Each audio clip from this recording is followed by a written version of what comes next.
তোমাদেরকে বলি ছেলেরা, তোমরাও মনে রাখবা আব্বা, এই পৃথিবী এটাই চলমান ধারা। আজকে তুমি ছেলে, আগামী দিনে তুমিই বাপ। তার মানে তোমারও আল্লাহ তাআলা সন্তান দিবে, আর আজকের পাপ আর নাফরমানির শাস্তি তোমার সন্তান তোমারে ফিরাই দিবে।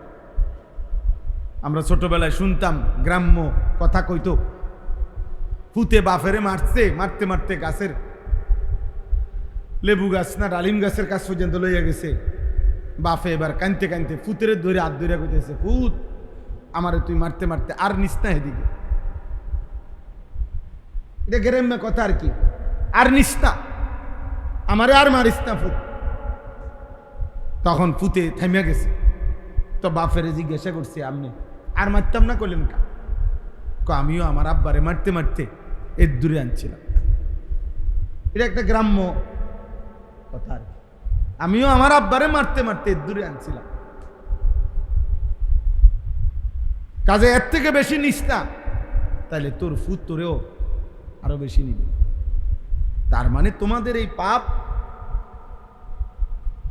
আখেরাত তো পরে, দুনিয়াতেই তোমরা এর শাস্তি ভোগ করতে হবে, শাস্তি ভোগ করতে হবে। ফাখালাফা মিন বাদিহিম খালফুন আদাউস সালাহ ওয়াত্তাবাউশ শাহওয়াত ফাসাউফা ইয়ালকাউনা গায়্যা। আল্লাহ তাআলা বলেন, ইব্রাহিমের পরে, ইয়াকুবের পরে আমি আল্লাহ তাআলা পরবর্তী জামানায়, এরপরে একদল মানুষ প্রতি জামানায় আসবে যারা নিকৃষ্ট জেনারেশন, অপদার্থ মানুষ, অপদার্থের দল। কেমন নিকৃষ্ট? আল্লাহ বলেন দুইটা কারণে নিকৃষ্ট। আদাউস সালাহ, এক নম্বর হলো যারা নিয়মিত নামাজ ত্যাগ করে। দুই, ওয়াত্তাবাউশ শাহওয়াত, মনের ইচ্ছা মতো চলে। আল্লাহ বলেন এই দুই পাপের পাপী নাফরমানকে আমি আল্লাহ ঘোষণা দিলাম, ফাসাউফা ইয়ালকাউনা গায়্যা, জাহান্নামের সবচেয়ে নিকৃষ্ট আযাবের গর্তে আমি তাদেরকে ছুঁড়ে মারব। এই জন্য প্রত্যেক জেনারেশনের মধ্যে মনে রাখবা বাবা, তোমাদেরকে বলি, প্রত্যেক প্রজন্ম বুঝুনি, প্রজন্ম মনে করো তোমার দাদা একটা জেনারেশন, তোমার দাদার বয়সীরা, তোমার বাবা ও এরা একটা জেনারেশন, তুমি তোমার সমবয়সীরা তোমরা একটা জেনারেশন। আবার তোমরা যখন আল্লাহ চায় তো সন্তানের বাপ হইবা, তো তোমাদের সন্তানরা হইল আরেকটা জেনারেশন। এই যে এখন বলে জেন জি, এখনকার জেনারেশনকে যাদের বয়স 21 বছরের এদিকে না 28-এর আগে, তাদেরকে জেন জি বলে, জেড জেনারেশন, জেড এই প্রজন্মকে। তাই এই যে অর্থ হইল যে এই প্রজন্মের প্রত্যেক জেনারেশনের নিকৃষ্ট মানুষ কারা, যেমন আমি আমার আমলের, আমার দাদার আমলের, তোমরা তোমাদের আমলের, প্রত্যেক আমলের তোমাদের সময়ের নিকৃষ্ট মানুষ হলো ওই দুইটি মন্দ অভ্যাস যার, এক নামাজ ত্যাগ করে, দুই নিজের ইচ্ছে মতো চলে। আল্লাহ বলেন ওরা নিকৃষ্ট মানুষ, নিকৃষ্ট মানুষ, নিকৃষ্ট মানুষ। খালফুন, এরা নিকৃষ্ট মানুষ, এরা নিকৃষ্ট মানুষ। মা সালাকাকুম ফি সাকার ক্বালু লাম নাকু মিনাল মুসাল্লিন। আল্লাহ তাআলা বলে কিয়ামতের দিন জান্নাতীরা জান্নাতের দিকে যাবে, জাহান্নামীরা জাহান্নামের দিকে যাবে। জাহান্নামীরা জাহান্নামের আযাবে চিৎকার করবে, আর ফেরেশতা ডাক দিয়া বলবে, হে বেঈমান, জাহান্নামে কেন আসলি? চিল্লাস কেন? জাহান্নামে আসলি কেন? মা সালাকাকুম ফি সাকার, তোমাদেরকে জাহান্নামে নিয়ে আসলো কে? তখন জাহান্নামী চিৎকার দিয়া বলবে, ক্বালু লাম নাকু মিনাল মুসাল্লিন, ফেরেশতা আমরা নামাজি ছিলাম না। লাম নাকু মিনাল মুসাল্লিন, মুসল্লি ছিলাম না, নামাজ পড়তাম না, এই জন্য আজকে জাহান্নাম। জাহান্নাম বেনামাজির আখেরাত জাহান্নাম, নাফরমানের আখেরাত জাহান্নাম। বাবা দুনিয়াও বেইজ্জতি। তোমরা, তোমাদেরকে বলি, তোমরা বলো তোমাদের বিবেকে কি? একটা ছেলে দাঁড়িয়ে বলো তোমরা যারা 5 ওয়াক্ত নামাজ পড়ো না, এই সমাজের একজন মানুষ বিবেকবান ভদ্রলোক একটা ছেলে দাঁড়ায়া বলো, আমি চ্যালেঞ্জ করলাম, তোমার বয়সী কিছু দুষ্ট অসৎ তোমার মতো বদ আখলাকের ছাড়া কোনো বিবেকবান, কোনো ভদ্র, কোনো মার্জিত মানুষ তোমাকে ভদ্র মানুষ হিসাবে আদর করে কিনা, তোমার বিবেকে কি বলে? তোমার জীবনে কোনো ভদ্রলোক ভালো মানুষ আদর করে ডাকে কিনা? তোমরা যারা এই চুল্লা, এই বেঈমানের মতো চুল যাদের, তোমার মনে হয়নি তোমার কেউ কোনো এই সমাজের মানুষ কোনো কল্যাণকর কাজে কোনো ডাকছে কোনোদিন?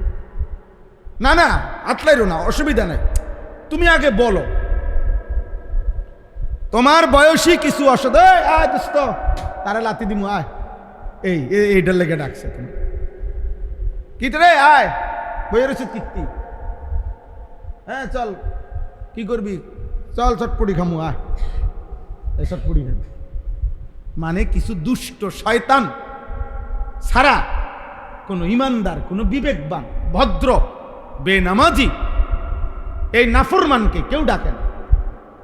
তাহলে সে তো বোঝা উচিত যে কিরে আমি কি মানুষ, আমার যে এই পৃথিবীর কেউ দেখতে পারে না।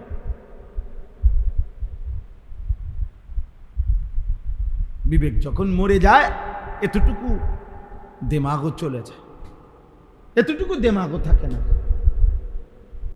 এই জন্য আমরা খুব চিন্তিত, আমাদের এটা ভাবনা, আমার এক একজনের এক একটা মিশন ফিকির, আমার এটা ফিকির যে আমি ছেলেদেরকে এটা বুঝাইতে চাই যে আব্বা তুমি, তোমার দুনিয়াতে কেউ সম্মান করেনি, তুমি এটা কর, আখেরাত থৌ, আচ্ছা রাখো আখেরাত নলে রাখো, দুনিয়াতে এই জাখোর ফুট্টাখোর বাবাখোর এগুলারে দুনিয়াতে কেউ ইজ্জত করেনি, বলেন না মৌলানা সাহেব?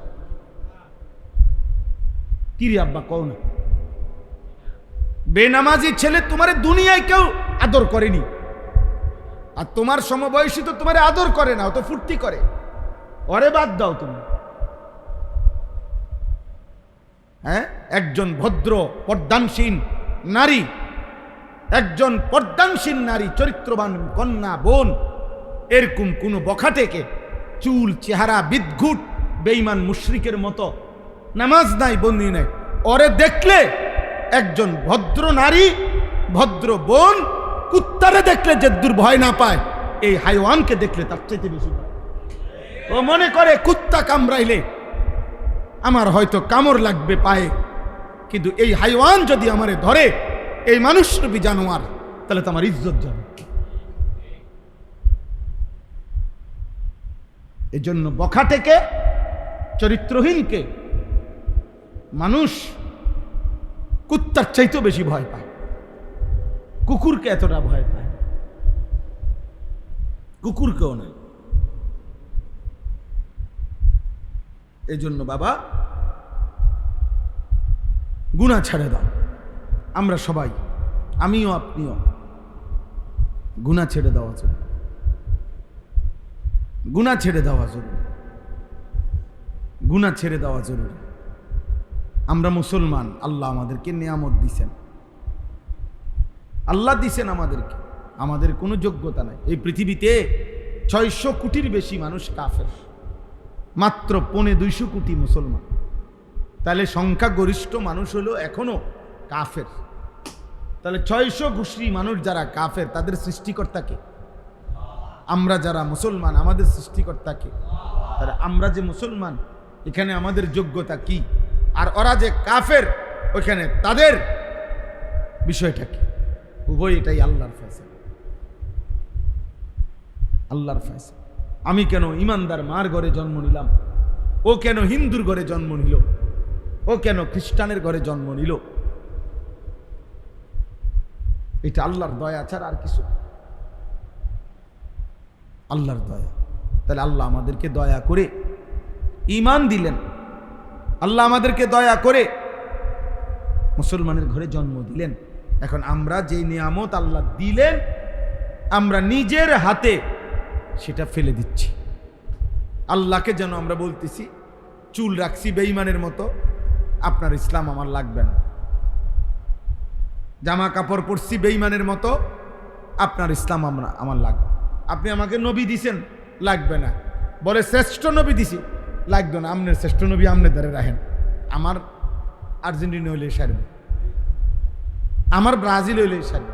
হ্যাঁ, আমার দরকার সিনেমার নর্তকী, আমার দরকার ফুটবলের খেলোয়াড়, আমার দরকার হলো নায়ক গায়ক, আমার দরকার হলো আমার সমবয়সী বখাটে বন্ধু, আমার দরকার হলো নারী বেডি সাইয়া সাইয়া জীবন শেষ, বেখুব, মাত্র 16 বছর, সারা রাত নারী দেখে। কত বড় নিকৃষ্ট! কিরে, এত অল্প বয়সে মানুষ এত জানোয়ার হয়? এত কম বয়সে বুঝি এত জানোয়ার হয় মানুষ? 18 বছর বয়স, মাত্র 20 বছরও হয়েছে না, সারা দিন সারা রাত মোবাইলে ছবি দেখে, অশ্লীল দৃশ্য, চেহারা কালো হইতে হইতে হাইওয়ান জানোয়ার পশুর মতো হয়ে গেছে, চোখ ভিতরে ঢুকে গেছে, দুই পাশের গালের গোশত ভিতরে ঢুকে গেছে অশ্লীলতায়। কারণ ও তো জানে না নারী দেখলে হারাম, ছবি দেখলে বীর্যপাত হয়, ও তো বুঝেও না, ও তো বুঝেও না, ওর শরীর নাফাক থাকে। গুনাহ কিতাবে স্পষ্ট আছে, প্রত্যেক গুনাহ মানুষের শারীরিক শক্তি কমিয়ে দেয় প্রতিবার, প্রতি সেকেন্ড। এর মধ্যে হারাম বীর্যপাত সবচেয়ে বেশি শারীরিক শক্তি নষ্ট করে। নারী, অশ্লীল ছবি, জিনা, ব্যভিচার, নিজের হাত নিজের নাপাক ব্যবহার ইত্যাদি ইত্যাদি, সবচেয়ে বেশি। একটা ছেলে দেখতে মানুষ মনে হইল, ভিতরে খোলস, কিছু নাই, ভিতরে কিছু নেই। খেলাধুলা মানুষকে মানবতা থেকে, বিবেক বোধ থেকে সরিয়ে দেয়। ওই দিন অনলাইনে আসছে বাংলাদেশের অন্যতম একজন শ্রদ্ধেয় ব্যক্তিত্ব, অসংখ্য দ্বীনি কাজ যিনি করে, জনাব আল্লামা শেখ আহমদুল্লাহ সাহেব সুন্দর একটা হিসাব দিছে যে কাতার বিশ্বকাপ, মানে এর আগে যেই বিশ্বকাপ হয়েছে, এবার হলো 26 সাল, 2022 সালে যেই বিশ্বকাপ হয়েছিল, তো সেই বিশ্বকাপে $220 মিলিয়ন টাকা ব্যয় হয়েছে খেলাতে। অথচ আন্তর্জাতিক জাতিসংঘের হিসাব হলো $40 মিলিয়ন টাকা যদি ব্যয় হইতো পৃথিবীতে, তো 80 লক্ষ না 8 কোটি, হ্যাঁ 8 কোটির চাইতে বেশি ক্ষুধার্ত মানুষের খাবারের প্রয়োজন মিটে যেত। অর্থাৎ একটি বিশ্বকাপে যা খরচ হয় তার 100 ভাগের 1 ভাগ খরচ করিলেও অসংখ্য দারিদ্রতা পৃথিবীর থেকে কমে যাইত। অথচ একেবারেই শূন্য, উদ্দেশ্যহীন, লক্ষ্যহীন একটি তামাশার জন্য হাজার হাজার মিলিয়ন ডলার ব্যয় হইতেছে। কেউ জানে না এর আখিরাত বাদ দেন, দুনিয়াবি কোনো ফায়দা নাই। দুনিয়াবি, যেই লোকটা 30 শতক জমি বিক্রি করে একটি দেশের পতাকা বানাইছে, এই চাচা তার সন্তানের জন্য কি রেখে গেল, নিজের জন্য কি রাখে? ওই দেশের খেলোয়াড়রা আইসা বুঝি উনারে মাথা তুললে নাচবো। হ্যাঁ, ওরা চিনিনি হেরে এই পাগলের, ওরা চিনিনি, ওরা লগে দেখা করতে পারবে নি। সে উল্লাস, মানসিক বিকৃতি, মনের চাহিদা। এজন্য গুনাহ ছাড়তে হবে। গুনাহ, পাপ, নাফরমানি সমস্ত আযাব, মুসিবত, পেরেশানির কারণ। এই পৃথিবীতে আল্লাহর সৃষ্টির প্রথম ব্যক্তি, আল্লাহর প্রথম সৃষ্টি ইবলিস আল্লাহর কাছ থেকে বিতাড়িত হয়েছে গুনার কারণ। নূহ আলাইহিস সালামের কওম আযাবে ধ্বংস হয়েছে গুনার কারণ। লূত আলাইহিস সালাম, হুদ আলাইহিস সালাম, সালেহ আলাইহিস সালাম, শুআইব আলাইহিস সালাম, ফেরাউন, নমরুদ, কারুন, হামান, শাদ্দাদ সব ধ্বংস হয়েছে আল্লাহর নাফরমানির কারণে, সীমা লঙ্ঘনের কারণে।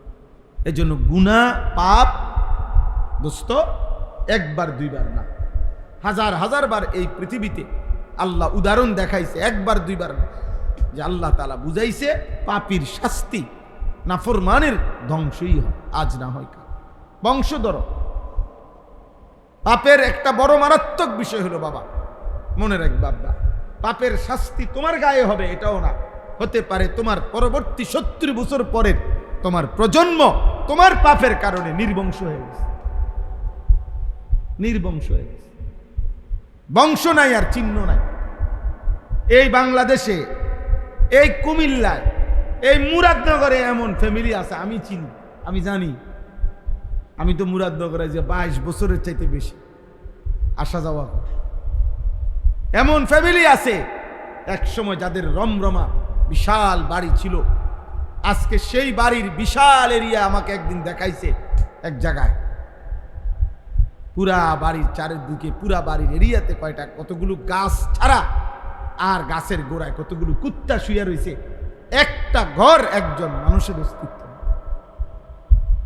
এক সময় যাদের দাপটে মানুষ কাঁপতো, আজ তাদের নাম দ্বন্দ্ব, আজকে তাদের বংশের বাতি জ্বালাইবারও কেউ নেই। আল্লাহ গুনাহ পাপ সীমালঙ্ঘন নির্বংশ করে দিছে।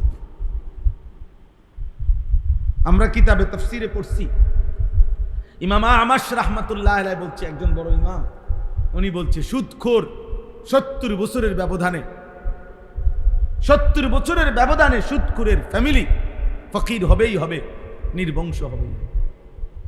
অর্থাৎ তার পরবর্তী জেনারেশন ওই পাপের শাস্তি ভোগ। কিরে তে ফকির হলো কেমনে? ওই তার দাদা সুদখোর আছে,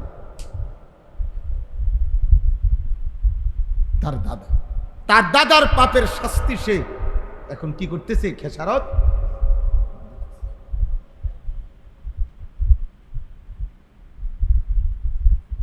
একটা বাংলা ভাষার কবিতা আছে, গান আছে, এক পুরুষে যোগায় ধন, এক পুরুষে খায়, আরেক পুরুষ আইসা দেখে খাওয়ার কিছু, আমার 3 পুরুষ। কবিতা গান, অর্থ হইল তৃতীয় পুরুষ আইতে আইতে সব শেষ।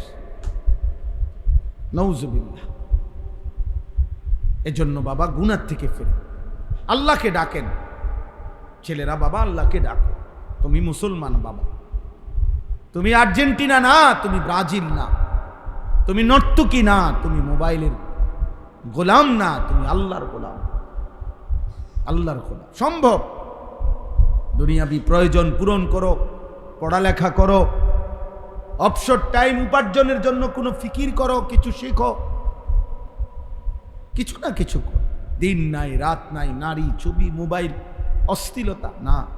এক মানুষের জীবন, আল্লাহ তাআলা বলছে মুসলমানের জিন্দেগি 2টা আমল নিয়মিত হবে। এই আয়াতটাই আমার শেষ কথা। উতলু মা উহিয়া ইলাইকা মিনাল কিতাব ওয়া আকিমিস সালাহ।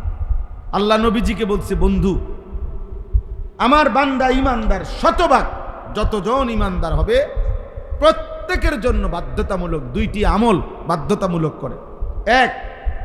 এক নাম্বার, ইমানদার যতজন বিশুদ্ধ কোরআনুল কারীমের তেলাওয়াত করবে ততজন।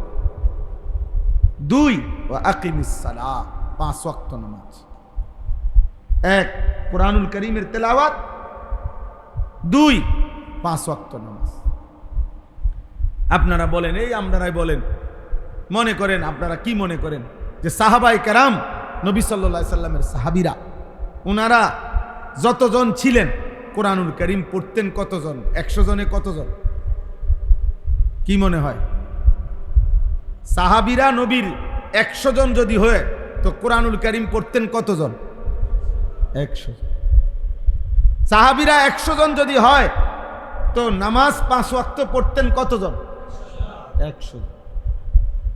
এই জন্য আল্লাহ তাআলা দুনিয়াতেও তাদেরকে বিজয় দিছে, আখিরাতের জন্য আল্লাহ নিজ জবানে তাদের জন্য রাদিয়াল্লাহু আনহুম ওয়া রাদু আন।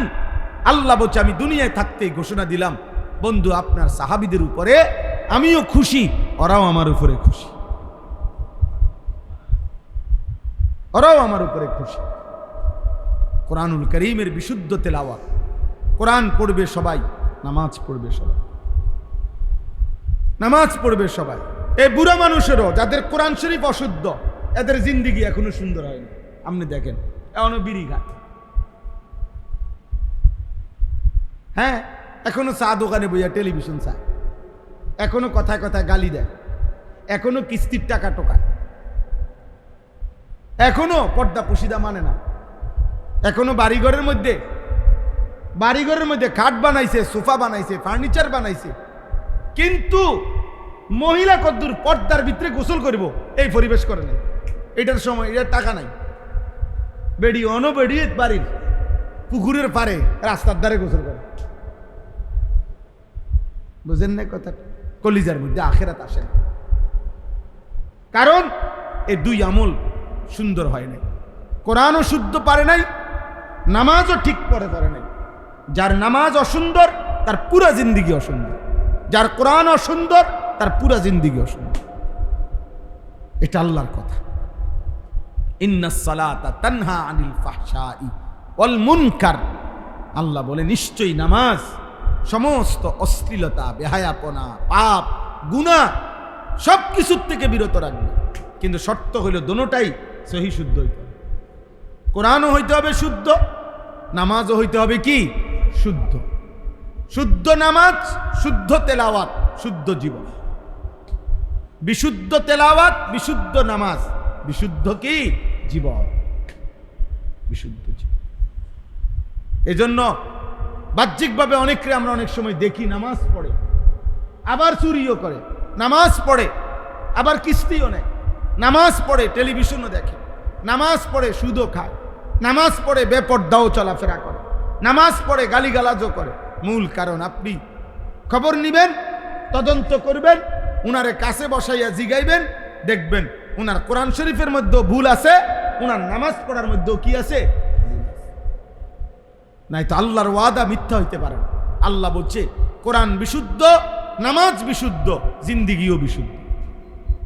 গুনাহ হবে না, গুনাহ হবে না, অশ্লীলতা হবে না। যদি হয় বলে কখনোই হবে না, হ্যাঁ হইতে পারে কখনো, কিন্তু ওই যে মূলত তৎক্ষণাৎ সে তওবা করবে, তার ভিতরে অনুশোচনা জাগবে, আল্লাহর কাছে ফিরে আসবে।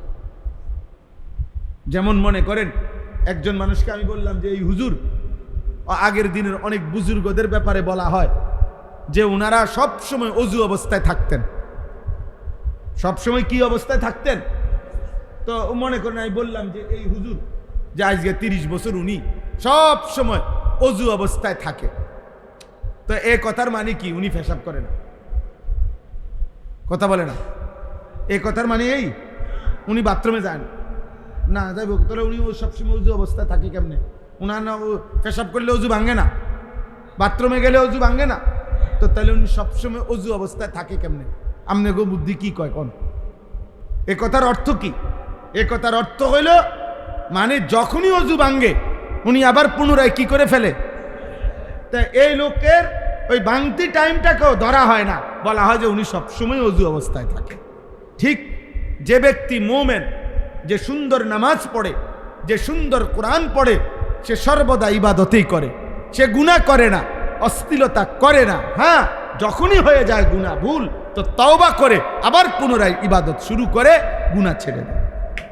তখন আর ওই তার এই মাঝে মধ্যে অ্যাক্সিডেন্টলি গুনাহ আর গুনাহ হিসাবে ধরা হয় না, তার নেককার হিসাবেই ধরা হয়,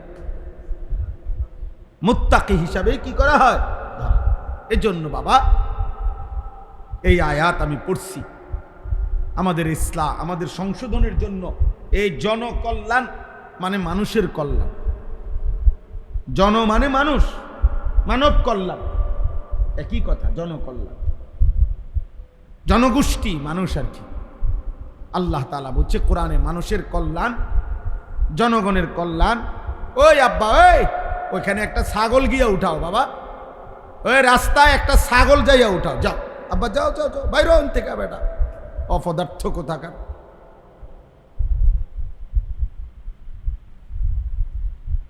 জি, তো এটা জরুরি।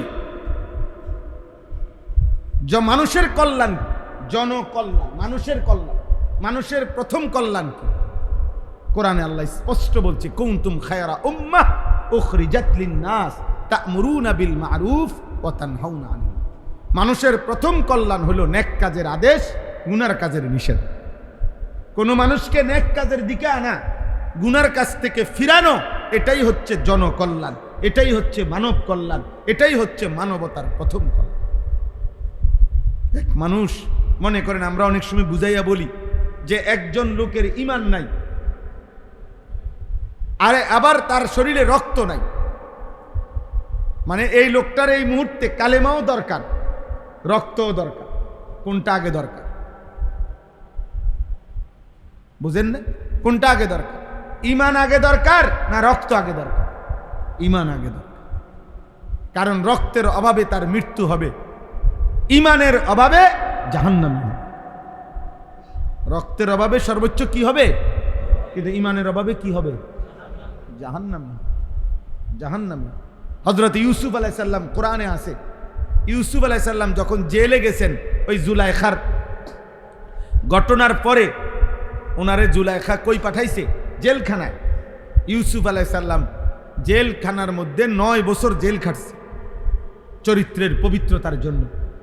তো ও তখন জেলখানার মধ্যে ওনার সাথে আরো 2 জন অপরাধী, এক ছেলে থাকতো জেলখানায়। তো ওই 2 জন অপরাধী রাষ্ট্রের, রাজার, বাদশার দরবারের খাদেম ছিল। ওরা এই জেলে কোনো পাপের কারণে, অপরাধের কারণে ওদেরকেও জেল দেওয়া হয়েছিল। তো ওরা 2 জন 2টা স্বপ্ন দেখছে, 2টা স্বপ্নে দেখছে। আর এরা এই স্বপ্ন দেখে সকালবেলা ইউসুফ আলাইহিস সালামকে বলছে, ভাই তোমাকে দেখে নেককার মানুষ মনে হয়, আমাদের স্বপ্নটা আমরা দেখছি 2 জনে, এই স্বপ্নের ব্যাখ্যা তুমি বলে দাও, ব্যাখ্যাটা বলে দাও। তো একজনে বলছে, আমি বাদশাকে মদ পান করাইতেছি, আমি এটা দেখছি। আরেকজনে বলছে, আমি দেখছি আমার মাথার মধ্যে রুটির, মনে করেন রুটির বর্তন, আর ওইখান থেকে পাখির রুটি খুলে খুলে খাইতেছে, ছিঁড়ে ছিঁড়ে। তো ইউসুফ আলাইহিস সালাম তাদেরকে স্বপ্নের ব্যাখ্যা বলছে, কিন্তু কোরআনে আছে এই ব্যাখ্যা বলার আগে ইউসুফ আলাইহিস সালাম প্রথম তাদেরকে বলছে, এখানে এই 2 জনের একজনের স্বপ্নের ব্যাখ্যা হলো সে জেলখানার থেকে মুক্তি পাবে আর বাদশা তাকে হত্যা করবে। বুঝেন নাই? তো এটা হলো স্বপ্নের কি ব্যাখ্যা। কিন্তু এইটা বলার আগে, স্বপ্নের ব্যাখ্যা বলার আগে কোরআনে আছে লম্বা, ইউসুফ আলাইহিস সালাম প্রথম আগে তাদেরকে দীর্ঘক্ষণ ঈমানের দাওয়াত দিছে, কালিমার দাওয়াত দিছে। আগে বলছে, বাবা এটাকে বুঝতে চেষ্টা করো, আরবাবুম মুতাফাররিকুনা খায়র আমিল্লাহুল ওয়াহিদুল কাহ্হার, অনেক খোদা মানা উত্তম নাকি এক আল্লাহকে মানা উত্তম, এটা বল। মানে আল্লাহকে চিনাইতে চেষ্টা করছে, আল্লাহর দাওয়াত, ঈমানের দাওয়াত দিয়ে অনেকক্ষণ, এরপরে স্বপ্নের ব্যাখ্যা বলছে। তাহলে বোঝা গেল তার জীবনের চাইতে তার ঈমানের কি বেশি? দাম বেশি। ঈমানের দাম বেশি, ঈমানের দাম বেশি। আমি এই সূরা পড়ছি, সূরা আনকাবুতের 45 নম্বর আয়াত। এই কথা আল্লাহ তাআলা বলছেন, হে নবী, আপনি যে আপনার অনুসারী হবে, আপনি তাকে 2টা আমল করাবেন। 1 বিশুদ্ধ কোরআন, 2 5 ওয়াক্ত নামাজ। কোরআন হবে শুদ্ধ, নামাজ হবে শুদ্ধ, জিন্দেগি হবে কি?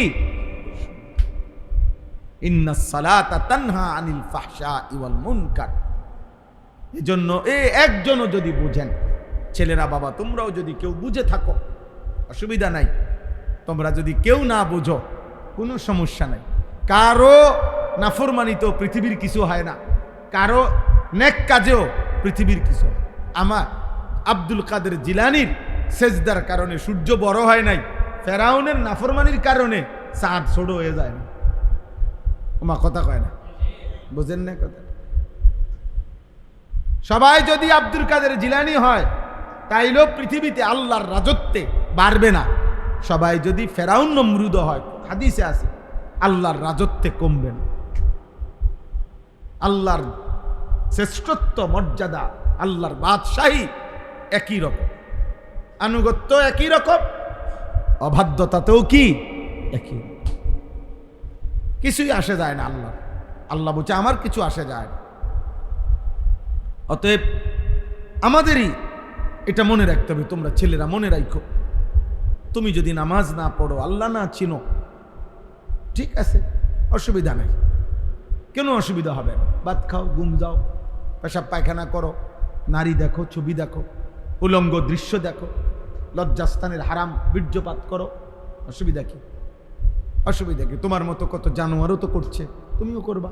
কত কুত্তা, শুকর, বিলাই, কত জন্তু জানোয়ারও তো হারাম যৌন চাহিদা পূরণ করতেছে, অসুবিধা কি? আল্লাহ তো এইগুলা জানোয়ারেরও দিছে, যার কারণে গরু, ছাগল, কুকুর, বিড়ালেরও তো বাচ্চা হয়। তো তাদের যদি যৌন চাহিদা পূরণ না হইতো তো বাচ্চা হয় কেমন? বাচ্চা হয় কেমন?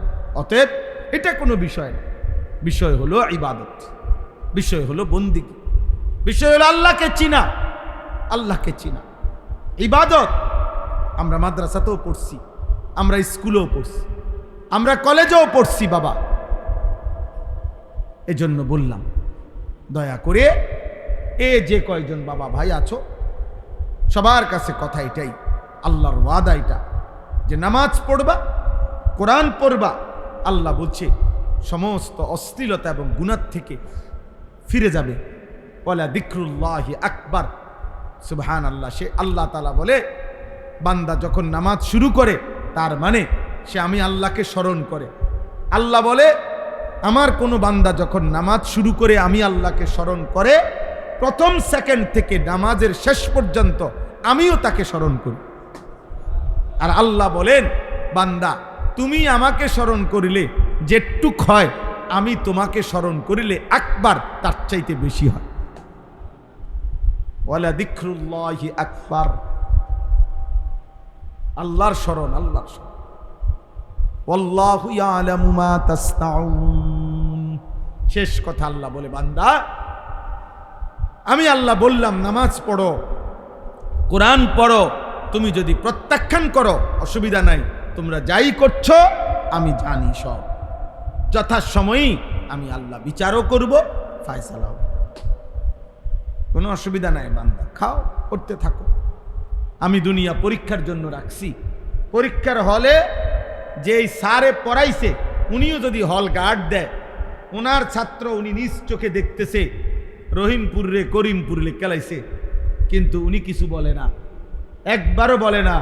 অথচ উনি একবার যদি বলে দিত করে র হবে, ঠিক হয়ে যাইত। উনি বলে না, পরীক্ষা চলতেছে। কি চলতেছে? আগেই তো সব পড়ানো হয়েছে। আল্লাহ তাআলা বলেন, আমি নবী পাঠাইলাম, আলেম পাঠাইলাম, কোরআন পাঠাইলাম, বলে দিলাম বিস্তারিত। এবার সে কর্ম করতেছে, কর্মের মধ্যে নাফরমানি করছে। আল্লাহ ইচ্ছা করলে ফেরেশতা দিয়া থাপ্পড় দিতে পারতেন, বাট একটা টানা সটকনা দেবো, আজান হইছে এখন কোন দিকে যাও, মসজিদে না যাইবা। জীবনে যদি একবার থাপ্পড় দিত ফেরেশতা, তো তার 14 গোষ্ঠী আর কোনোদিন মসজিদ ছাড়তো না। কিন্তু আল্লাহ বলে, না, এটা আমি করব না, এটা করলে তো আমি বাধ্যই করে নিলাম না, আমি বাধ্য করে করতে চাই না, আমি পরীক্ষা করে করতে চাই। আমি পরীক্ষা করছি, আমি পরীক্ষা করছি। এজন্য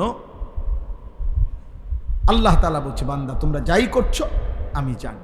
এই একটা আয়াতই পড়ছি, এই আয়াতের মধ্যে 2টা কথা আল্লাহ বলছেন, কোরআনুল কারীমের তেলাওয়াত এবং 5 ওয়াক্ত নামাজ। যারাই আসছো বসছো, বাবা আপনারাও, ছেলেরা তোমরাও, 10 জন হোক 4 জন হোক, কোনো অসুবিধা নাই।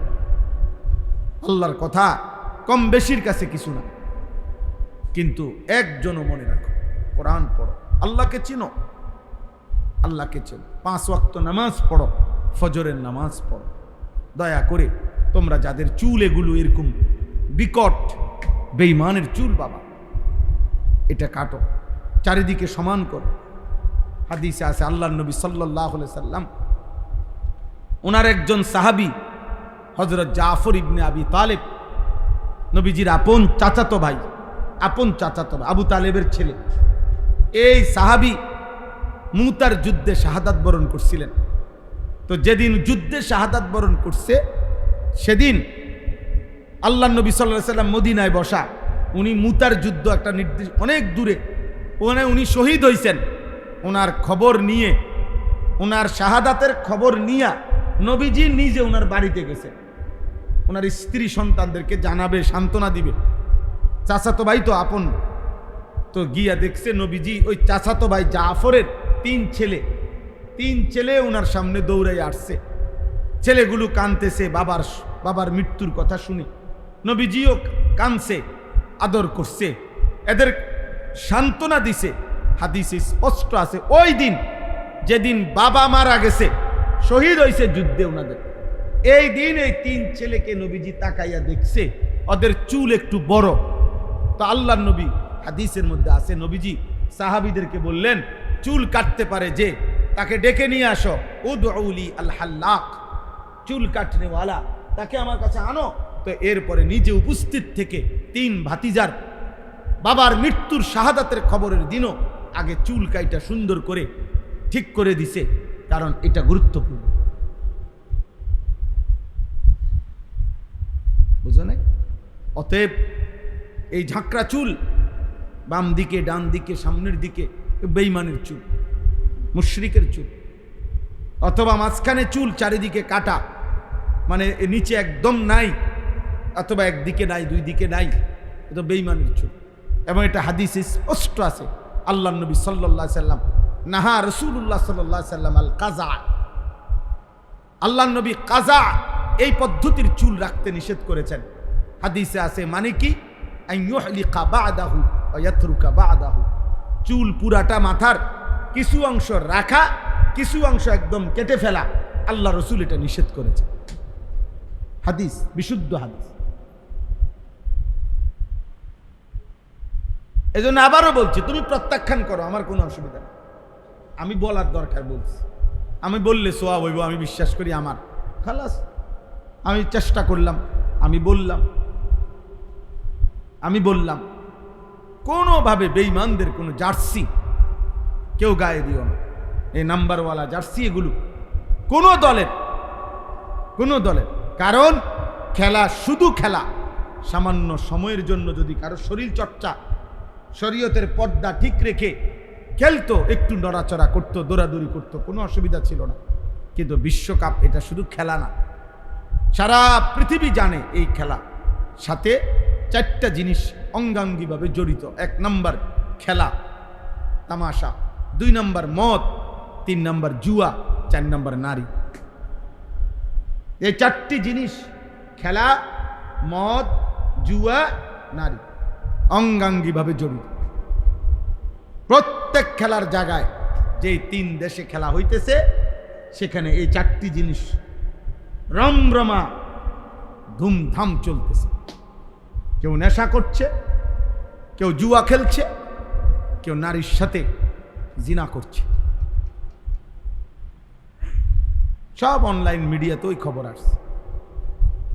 অতএব এটা হালাল হইতে পারে না, এটা মুসলমানের জন্য এই পৃথিবীতে সর্বযুগে আদম আলাইহিস সালাম থেকে নিয়ে আজ পর্যন্ত এই 4টি জিনিস, বিশেষ করে এই 3টা, মদ, জুয়া, নারী, বেশ্যাবৃত্তি, নারীর সাথে অসৎকর্ম, নিকৃষ্ট কাজ, পৃথিবীর কোনো কালে কোনো মানুষ, সামান্যতম মনুষ্যত্ব যার কাছে আছে, সে মদ পছন্দ করতে পারে না, জুয়া পছন্দ করতে পারে না, হারাম নারীর সংস্পর্শ পছন্দ করতে পারে না। পৃথিবীর কোনো কালে এই 3 জিনিসকে কেউ অনুমোদন দেয়নি। ভদ্র কোনো বিবেকবান মানুষ বলে নাই যে মদ ভালো, জুয়া ভালো, হারাম নারী ভালো, না। আল্লাহ আমাদেরকে হেফাজত করে। তাহলে আমরা ইনশাআল্লাহ মসজিদে ইমাম সাহেব আছেন, মসজিদওয়ালারা আছেন, তোমরা ফাঁকে ফাঁকে আশেপাশে মাদ্রাসা আছে, যার যার সুবিধা মতো কখনো 1 ঘন্টা, কখনো 2 ঘন্টা, আপনারা বাবারাও কম বেশি ওযু শিখেন, নামাজ শিখেন, কোরআন শিখেন, আল্লাহকে চিনেন, হালাল হারাম চিনেন। আমরা চেষ্টা করি, আমার মাদ্রাসা কুমিল্লা ক্যান্টনমেন্টে আলহামদুলিল্লাহ আমি চেষ্টা করি, ছেলেদেরকেও যেমন মাদ্রাসায় সারা বছর পড়াই, স্কুল কলেজের ছেলেদের জন্য আমি 2 মাস 3 মাস পর পর জেনারেল ছেলেদের জন্য ওযু, নামাজ, সূরা, কেরাত, দোয়া, কালাম শিখাবার জন্য কোর্স করি। এই শনিবার দিনও হয়েছে, 13ই জুন, এই গত শনিবারে প্রায় 250 স্কুল কলেজের ছেলে সকাল 8টা থেকে রাত 9টা পর্যন্ত দিন শিখছে আমাদের মাদ্রাসা। ওযু, নামাজ, সূরা, কেরাত, রুকু, সেজদা, আলহামদুলিল্লাহ আমরা শিখাইছি। গত বছর আমরা প্রায় 1300-1400-র উপরে ছেলে স্কুল কলেজে আমরা ওযু নামাজ শিখাইছি, আলহামদুলিল্লাহ।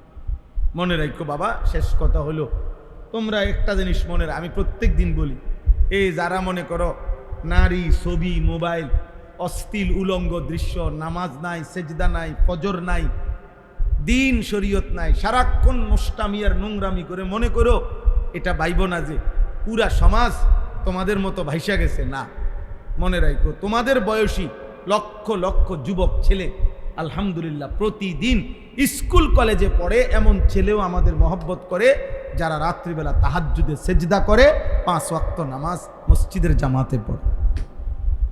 আলহামদুলিল্লাহ। তোমাকেও যদি কারো দেখতে মন চায় আমার লগে যোগাযোগ করো, আমি দেখাবো ইনশাআল্লাহ।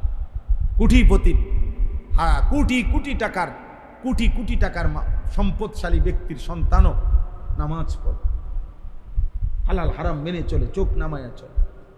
সব নষ্ট হয়ে গেছে এমন না, সব সিটার বাটফার হয়ে গেছে, বিষয়টা কি না?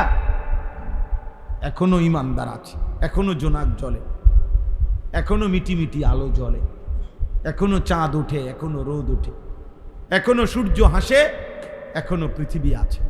এই জন্য আলহামদুলিল্লাহ শেষ পর্যন্ত ইমানদারি টিকবে, শেষ পর্যন্ত নেককারী কি টিকবে। যুগে যুগে প্রতিবারই নাফরমান কি হয়? ধ্বংস। প্রতিবার ধ্বংস হয়েছে কে? নূহ আলাইহিস সালামের অবাধ্য জাতি ধ্বংস হয়েছে, নূহ আলাইহিস সালাম টিকে ছিল। লূত আলাইহিস সালামের অবাধ্য জাতি ধ্বংস হয়েছে, লূত আলাইহিস সালাম টিকে গেছে। মূসা আলাইহিস সালাম, হুদ আলাইহিস সালাম, শুআইব আলাইহিস সালাম, এভাবে প্রত্যেক যুগে ইমানদার টিকেই থাকে, নাফরমান কি হয়ে যায়? ধ্বংস। আল্লাহ কিন্তু কলিজার ভিতরে ইমান আছে কিনা, জীবনের মধ্যে ইসলাম আছে কিনা দেখার বিষয় তো সেটা, দেখার বিষয় তো সেটা। আপনি ভোটার আইডি কার্ড দিয়ে তো আখেরাত না, জন্ম নিবন্ধন সনদ দিয়ে তো আখেরাত না। আখেরাত তো ইমান আমল দিয়ে। আখেরাত কি দিয়ে বলেন? ইমান আমল। ইমান আমল বুঝাই দিতে হবে, বাপেরও ফুতেরও, মায়েরও জিয়েরও, স্বামীরও স্ত্রী, ইমান আমল বুঝাই দিতে হবে। আমিও, আপনি, ইমাম সাহেবও, মুসল্লি, বক্তাও, শ্রোতাও। রাসূলুল্লাহ সাল্লাল্লাহু আলাইহি ওয়াসাল্লাম বলছেন, মেরাজের রাত্রে দেখছেন তো দেখছেন সাধারণ মানুষের যেমন পাপের শাস্তি দেখছে, তো যারা খতিব মানুষকে বয়ান করে তাদের পরিণতিও দেখছে, যে তাদেরও জিহ্বা লম্বা করে টাইনা আটকায় রাখছে। কেন? যে তারা এমন বক্তা যে তারা যা বলতো মানুষকে তা নিজে আমল করত, আর মানুষকে যা নিষেধ করত নিজে তা করত। এই দ্বিমুখী আচরণের কারণে নবী সাল্লাল্লাহু আলাইহি সাল্লাম দেখছে যারা খতিব, বক্তা, ওয়াইজ, তাদেরও শাস্তি হচ্ছে, শাস্তি হইতেছে। হাদিসের মধ্যে আছে জাহান্নামীরা এমন অনেক জাহান্নামীদেরকে দেখবে, এমন ব্যক্তিকে যাকে তারা চিনবে। বাকি জাহান্নামীরা, ওই জাহান্নামীটা তার পেটের নাড়ি বুড়ি এইভাবে লম্বা পড়ে থাকবে নিচে, নাড়ি বুড়ি এগুলো টানতে টানতে হেঁসরাইয়া হেঁসরাইয়া জাহান্নামের মধ্যে চলবে। তো হাদিসে নবী সাল্লাল্লাহু আলাইহি সাল্লাম বলেন, ওই বাকি জাহান্নামীরা এই লোকটিকে বলবে, আরে আপনাকে তো আমরা চিনছি হুজুর, আপনি তো আমাদের সেই ব্যক্তি যে আমাদেরকে নেক কাজের কথা বলতেন, গুনার কাজ থেকে নিষেধ করতেন, আপনি এখানে জাহান্নামে, এবং আপনার এই মারাত্মক পরিণতি। তখন তিনি বলবেন, কুনতু আমুরুকুম ওয়ালা আতিহি, আমি তোমাদেরকে নেক কাজের আদেশ করতাম কিন্তু নিজে তা করতাম না। ওয়া আনহাকুম ওয়া আতিহি, এবং আমি তোমাদেরকে গুনাহ থেকে নিষেধ করতাম কিন্তু নিজে তা করতাম, নিজে তা কি করতাম। ফলে আজকে আমারও এই পরিণতি। এই জন্য এটা গুরুত্বপূর্ণ। আহলাদ দেখায় আধুনিক পৃথিবী এই নতুন করে আমাদেরকে বুঝাই দিছে ইদানিংকালে। এটা বেশি হয়েছে আজকে 15-20 বছর ধরে, যে বাচ্চা শিশু তার সংশোধনের কোনো পদ্ধতি নেই, সংশোধনের কোনো নিয়ম নেই। আধুনিক পৃথিবীর কথা হলো, আধুনিক দুনিয়ার কথা হলো বাচ্চা শিশু তার সংশোধনের কোনো নিয়ম কারণ নেই, তার কোনো সংশোধন জরুরি না, তাকে কিছুই বলা যায়, সে শিশু। অতএব সে নিজের মতো করে খাবে, ঘুমাবে, পেশাব পায়খানা করবে, হাঁটবে, চলবে, চুল, জামা, পোশাক, লেবাস যেখানে মন চায় সেখানে খাবে, চলবে, ফিরবে। এবং শিশুও কয়দিন, একেবারে 18 বছরের দামরা, এটাও শিশু। 18 বছর বয়স এখনো সে শিশু। আমাদের আন্তর্জাতিক হিসাব হইল এটা, 18 বছর বলার বয়স, হে বলে এখনো শিশু। অতএব 18 বছর বয়সের শিশু, অতএব সে খারাইয়া মুতলেও কিছু বলার নাই, বৈশা মুতলেও কিছু বলার নাই, কারণ সে তো শিশু। 18 বছরের শিশু সে। এই কারণে এইটা যখন খুব টেলিভিশন দেখতে দেখতে, অ্যাডভার্টাইজ দেখতে দেখতে, হ্যাঁ, নাফরমানরা অবিরত বলতে বলতে এখন মুসলিম সংখ্যাগরিষ্ঠ অভিভাবকের মাথায় এটা ঢুকছে যে বাচ্চাকে কিছু বলা যাবে না। আর বাচ্চা তো একবারে 18 বছর পর্যন্ত, বাংলাদেশের আইনও তো 18 বছর পর্যন্ত শিশু। বাংলাদেশের আর ভিন্ন আইন আসবে কই থেকে? আন্তর্জাতিক আইন। যার কারণে ছেলেদের এই করুণ পরিণতি। আগে দুষ্ট ছিল একটা সমাজে, একটি এলাকায় এই 2-4 জন দুষ্ট ছিল, অসৎ ছিল, সব যুগে চরিত্রহীন ছিল, মদখোর, জুয়ারি, নারী লুবি, এগুলো ছিল আগেও, অল্প ছিল, সিফা সাফা কোনাকানির মধ্যে, খুব গোপনে আড়ালে ছিল। কিন্তু এরকম প্রকাশ্য বেয়াদব আগে ছিল। এত কম বয়সী ছেলে, অথচ বাবা মা, পাড়া মহল্লা, সমাজ, ধর্ম, ইসলাম, ঈমান কিছুর সাথে তার দিকে তাকাইলে বোঝা যায় না যে সে কি তার বাপের মতো, না তার দাদার মতো, না তাগো গ্রামের মানুষের মতো, না ইমাম সাহেবের মতো। কার মতো সাজছে সে নিজেরে? তার দেশের কারুর লগে মিল না। এমনকি আপনি এই ছেলেদেরকে জিজ্ঞাসা করেন, তারা যে স্কুলে পড়ে, স্কুলের স্যারের লগেও তার চুল চেহারার মিল না। তাইলে তুই কিরে বাবা, তুই পড়ো কোথায় আর সাজো কোথায়? পড়ো কার কাছে, থাকো কার কাছে? বুঝেন নাই কথা?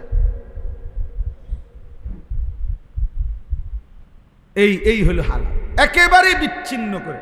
শুধু এই বড় একটা কারণ হলো এইটা, যে অভিভাবক ওনাদের মাথায় এটা ঢুকাইছে দুষ্টরা, শয়তানরা, যে বাচ্চাকে কিছুই বলা যাবে না, কিছুই বলা যাবে। ও শুধু ললিপপ খাবে, বাচ্চা মোবাইল টিপবে, বাচ্চা যা মন চায় তাই করবে। বাচ্চা মানুষ, শিশু। অতএব এই কারণে ছেলেটা পৌঁছতে পৌঁছতে অপেক্ষা করতেছে 18 বছর, মানে পচা গইল্লা যখন গন্ধ ছুটছে, তো এরপরে গিয়ে তার শিশু কোন শেষ হয়েছে, এর মধ্যে সে নষ্ট হয়ে গেছে। অথচ আল্লাহর নবী সাল্লাল্লাহু আলাইহি ওয়াসাল্লাম স্পষ্ট হাদিসে বলছেন, তোমাদের সন্তান যদি 10 বছর হয়, আল্লাহর নবী বলছেন, এবার যদি নামাজ না পড়ে, ছেলে হোক মেয়ে হোক, আল্লাহর নবী বলছে অবশ্যই প্রহার করো, শাসন করো, শাসন করো। 10 বছরের আগে প্রহার করার অনুমতি নাই, কিন্তু বেত রাখার আদেশ আছে। হাদিস, নবীজি বলছে ঘরের মধ্যে লাঠি রাখো, বেত রাখো, যেন ছোট বাচ্চাও ভয় পায়। অনিয়ম করা যাবে না, কিন্তু 10 বছরের আগে আঘাত করবা না।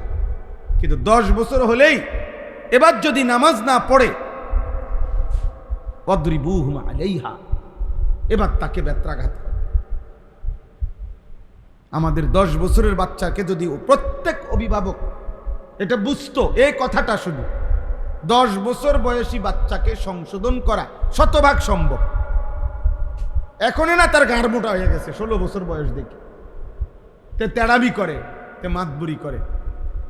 10 বছরের পরে একদিনও ছেড়ে দেওয়া মানে তারে শেষ করে দেওয়া। এরপরেই সে গাঁড় ফাঁক দিয়ে লাগবে, হেঁটে বলবে বাইর থাকতাম না। বুঝেন নাই? আমি হোটেলে কাম করব, আমি অটো চালাম, অটো চালালে তো ডেলি 300 টাকা, অসুবিধা কি? আব্বা গীতা আবার আমার মোবাইল আমি টিপমু, আমি বেডি দেখমু, নারী দেখমু, আমার বন্ধু বান্ধবের লগে আড্ডা দিব। নবী সাল্লাল্লাহু আলাইহি ওয়াসাল্লাম বলছেন 7 বছর বয়স থেকেই নামাজের কথা বলতে থাকো। বলতে বলতে যখন 10 বছর হবে, 3 বছর বলছো, 3 বছর পরে 10 বছর পূর্ণ হলে এবার আঘাত করো, প্রহার করো, শাসন করো, এবার আর ছেড়ে দিও না। তাহলে যিনি রাহমাতুল লিল আলামিন, যিনি এই সৃষ্টি জগতে আল্লাহর পরে সবচেয়ে বেশি দয়া মায়া যার, সেই নবী যদি বলে প্রহার করো, তো ওনার চাইতে বেশি মায়া আছে কার? মানুষের মধ্যে আমাদের নবী সাল্লাল্লাহু আলাইহি সাল্লামের চাইতে বেশি মায়া কার? বলেন না, তোমরা বলো না ছেলেরা, তোমরা বলো। এই তোমরাই অল্প কয়জন ছেলে বসছ, তোমরাই বলো না বাপ, এত অল্প বয়সে তোমাদেরকে কে আল্লাহ ভুলায় দিল? এত অল্প বয়সে ইসলামী জীবন তোমাদের কেমনে ভুলে গেল? এত অল্প বয়সে নবী সাল্লাল্লাহু আলাইহি সাল্লাম, সাহাবা, ওনাদেরকে তোমরা ভুলে গেলা কেমনে? বলো।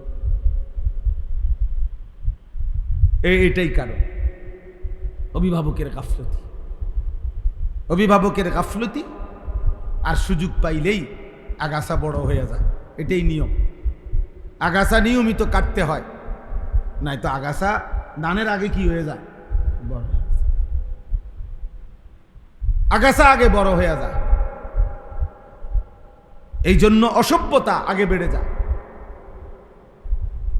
ফেলে রাখলে কাউকে গুনাহ করাইবার জন্য, ইবাদতের জন্য কষ্ট করতে হয়, আমলের জন্য তাকে জোর করতে হয়, শাসন করতে হয়, বলতে হয়, টেনে ধরতে হয়।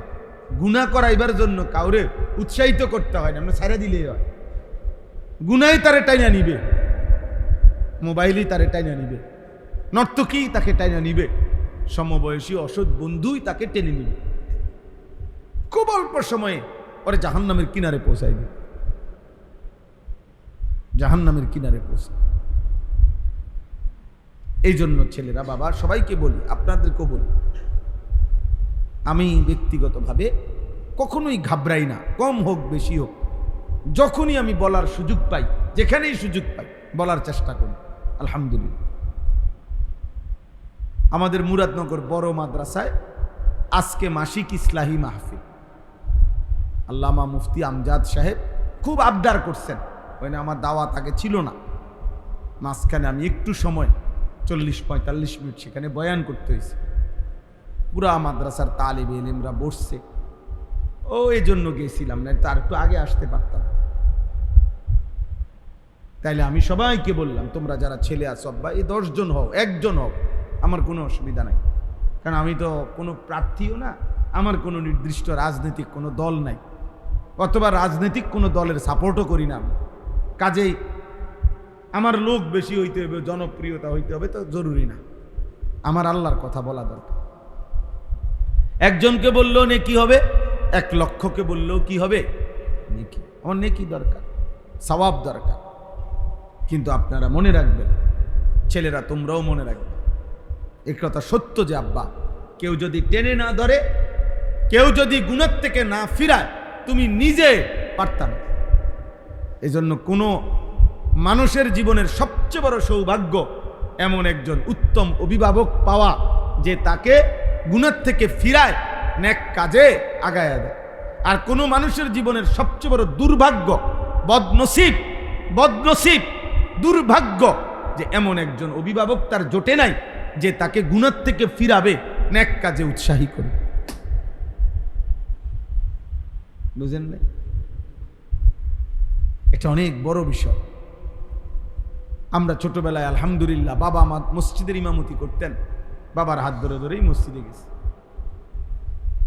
ছোটবেলায় মা আজীবন আমি ছোটবেলায় কি, আমি যখন বিবাহিত খেদমত করি, আমার 2টা বাচ্চা হয়েছে যখন, 2 সন্তানের বাপ যখন, তখনও আমার আম্মাই আমার ঘরে ফজরের নামাজের জন্য প্রতিদিন উঠাইতেন। প্রতিদিন যতক্ষণ পর্যন্ত না উঠতাম, লাইট জ্বালাইলে হইতো না, মা দুয়ার খুললা বাইর হইলে তো ওই মা থামতো। আলহামদুলিল্লাহ, আলহামদুলিল্লাহ, এটা নেয়ামত যে আল্লাহ এমন মা মিলাইছে, যে মা সন্তানকে 5 ওয়াক্ত নামাজের কথা মনে করাই দিছে, জোর করে পড়াইছে, জোর করে। ও আরেক বাসার মেয়ে, কাজের মেয়ে, আমি বারান্দায় বসা, আমার দিকে তাকাইছে, মায় দেখছে, মায় বলছে আনিস ঘরে চলে আয়। পরে ঘরে আসলাম, বললাম মা কি হয়েছে? ওই বাসার কামের মাইয়া তোর দিকে তাকাইছে। মা খেয়াল করছে, মার কথা ভিতরে নিয়ে আসছে। তাহলে এই যে অভিভাবক, মানুষের সংশোধন মূল দায়িত্ব অভিভাবক। ও আপনি হুজুর না, হুজুর তো 400 জন ছাত্রের টিচার। ওটা আপনার শুধু সন্তানের বাপ না, আপনি তোলেন আপনার সন্তানের বাপ, আমার তো আমার ফুট হেতে। আর শিক্ষক তো কি, যত আন্তরিকতাই দেখাক, শিক্ষকের কাছে তো সবাই ছাত্র ওরা। এইটা আর আচ্ছা, আপনি মনে করেন আমার আব্বার লাশ এখানে জানাজা হবে, তো আমার আব্বার লাশের সামনে আমার মায়া, আমার কান্না আর কাবা শরীফের ইমামের কান্না বরাবর। আমার আব্বার লাশের সামনে যদি কাবা শরীফের ইমামও আইয়ে, উনার ব্যথা আর আমার ব্যথা কি এক হবে? তো কার বেশি? আমার বেশি। কারণ কার বাপ? আমার বাপ, আমার বাপ বাইরে। তাহলে আমার সন্তান,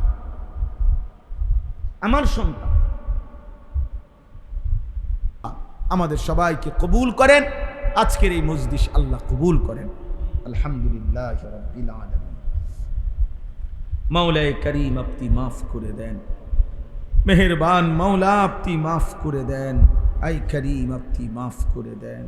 ঈমান আমল দান করেন, ইজ্জত আফিয়ত দান করেন, তাকওয়া তহারত দান করেন, হিম্মত ইস্তেকামত দান করেন, জীবনটা কাজে লাগাবার তৌফিক দান করেন, গুনাহ ছেড়ে দেওয়ার তৌফিক দান করেন, কোরআনুল করিম এই জবানে তেলাওয়াত করার তৌফিক দান করেন, 5 ওয়াক্ত নামাজের মুসল্লি বানিয়ে দেন, মুসল্লি বানিয়ে, ফজরের মুসল্লি বানিয়ে দেন। আল্লাহ এই অল্প কয়েকজন ছেলে মাওলা মহব্বত করে আপনার ঘরে এরা বসেছিল, আপনার কথাই শুনেছে, ছেলেগুলোকে দয়া করে আপনি বদলে দেন। আল্লাহ আপনি বদলে দেন, আল্লাহ আপনি বদলে দেন, আল্লাহ আপনি বদলে দেন। এদের চুল সুন্দর করে দেন, এদের চেহারা সুন্দর করে দেন, এদের আখলাক সুন্দর করে দেন।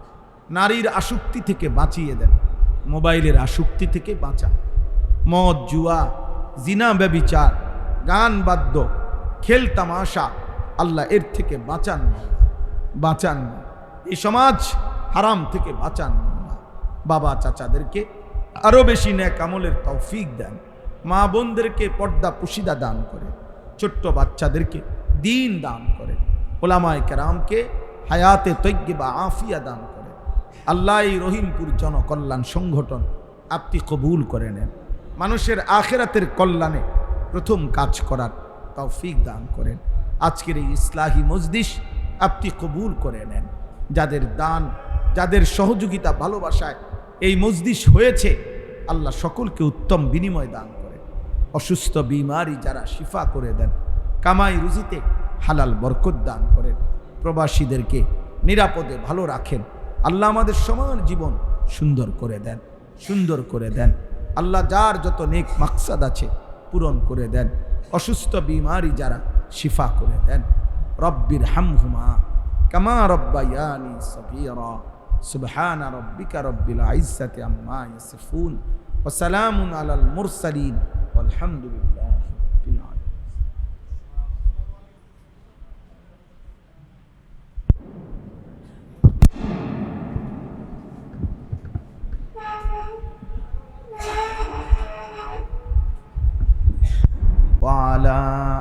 আলি ইব্রাহিম ইন্নাকা হামিদুম মাজিদ সুবহানাকা লা ইলমা লানা ইল্লা মা আল্লামতানা ইন্নাকা আনতাল আলিমুল হাকীম। আলহামদুলিল্লাহ, আল্লাহ পাক রব্বুল ইজ্জত যুল জালাল ওয়াল ইকরামের ফজল কারাম, রব্বুল আলামিনের ইহসান, মেহেরবানি, দয়া, আল্লাহ তাআলা আমাদেরকে আজ 18 জুন 2026 রোজ বৃহস্পতিবার কুমিল্লা জেলা মুরাদনগর উপজেলাধীন রহিমপুর জনকল্যাণ সংগঠনের উদ্যোগে আয়োজিত আজকের এই ইসলাহি মাহফিলে আল্লাহ তাআলাই আমাদেরকে আসবার বসবার আল্লাহর জন্যই জমা হওয়ার তৌফিক দান করেছেন। আলহামদুলিল্লাহ। যে কয়েকজন বাবা ভাই নওজোয়ান আপনারা বসছেন, ছেলেরা তোমরাও বসছো, অল্প কিছুক্ষণ সময় মনোযোগ দিয়ে আল্লাহর কথা নিজের জন্য শুনলে বরকত হবে। এই জন্য প্রথম কথা হলো হাতে ধরা সকলের মোবাইল বন্ধ করে দিতে হবে। এই মোবাইল হাতে ধরে রাখলে মনোযোগ হয় না। এই হুজুর আপনার জন্য কথা, সবার জন্যই কথা। প্রত্যেকে মোবাইল এটা বন্ধ করে হাতে আমাদের দিকে তাকিয়ে নিজের জন্য দুইটা কথা শুনে, কারো চিন্তা বাদ বলে যে হুজুর আমি অন্যকে শোনাবো, অন্য কেউ, কোনো দরকার নেই। নিজের জন্য শুনলে বাবা ফায়দা। মানুষ ইসলাম মানে হলো সংশোধন, আর প্রথম সংশোধন হলো নিজের সংশোধন। এটা কোরআনের নির্দেশ। এই ছেলে এটা নামাও, বাবা এটা নামাও, তুমি এটা দিয়ে আসো, যাও বাবা, এটা যার থেকে আনছো এটা দিয়ে আসো, যাও, এটা তো তোমার নাম। এতটা ছোট্ট বাচ্চাকে দেখেন, যেই অসভ্য লোকটা এই মোবাইলটা দিছে, ওই লোকটা হয়তো বাপও যদি হয়, ওই বাপটাও জালেম। মানে এই বাপ এই সন্তানের সবচেয়ে বড় ক্ষতি করলো। এই জালেম তার সন্তানকে ধ্বংস করে দিল, কোনো সন্দেহ নেই। আমি হয়তো শক্ত বলছি আর কি, কিন্তু এটাই সত্য। নবী সাল্লাল্লাহু আলাইহি সাল্লাম এর চাইতে শক্ত বলছে। আমি তো বলছি শুধু জালেম, আর নবীজি বলছে বাবা মা সন্তানকে ইহুদি বানায়। নবীজির হাদিস, বাবা মা সন্তানকে কি বানায়? আল্লাহ তাকে ইসলাম মানার যোগ্যতা দিয়ে পৃথিবীতে পাঠায়, অতঃপর বাবা মা সন্তানকে ইহুদি বানায়, খ্রিস্টান বানায়, অগ্নিপূজক বানায়। নবীজি বলছে, হাদিস, বিশুদ্ধ হাদিস। তাহলে আমি যেটা বলছি এটা চেয়ে ওটা মারাত্মক কিনা? ইহুদি বানায়, বেঈমান বানায় বাবা মা। বাবা মার খামখেয়ালিতে সন্তান বেঈমান হয়ে যায়। এ দেখতে না মনে হয় মুসলমান,